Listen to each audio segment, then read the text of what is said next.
The three men charged with murder in the death of 25-year-old Ahmaud Arbery. They were in court today where they face federal hate crime charges.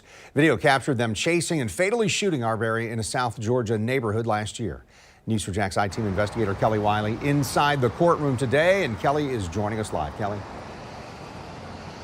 Yeah, this was a difficult day for the family. This was the first time that they were in person in the courtroom with Ahmaud Arbery's accused killers. This also marks a long week for this case.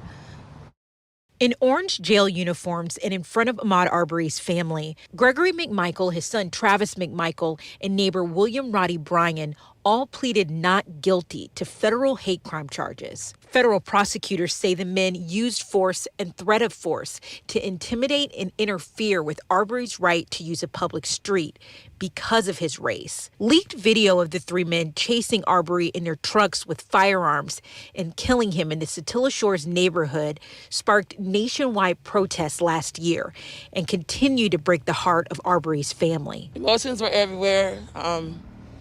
There was a moment where I wanted to break down, but I remained strong. It's hard being in a room with people that you know that's taking your loved one from you. Tomorrow, the men will begin several days of hearings on their state murder charges in connection with Arbery's death. Among other things, defense attorneys say they plan to ask a judge to allow evidence of Arbery's past and health records into trial in October. Everyone is entitled to a defense. And if their decision is sort of the typical standard, which is attack the character of the victim as opposed to somehow justify the actions of these men, I don't believe, of course, that Ahmaud mental state or some issue that he may have had in high school or something in the past impacted these men's decision to chase him down the road without speaking to him and gun him down.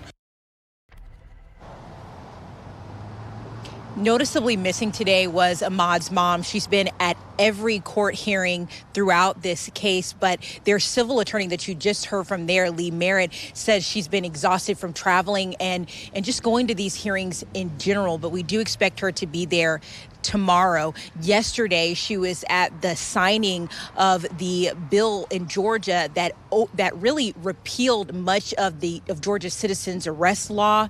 The citizens arrest law was one of the things that was cited in one of the original prosecutor's letter explaining why the three men now accused of murder were not arrested originally. Reporting in Brunswick, Kelly Wiley, Channel 4, the local station.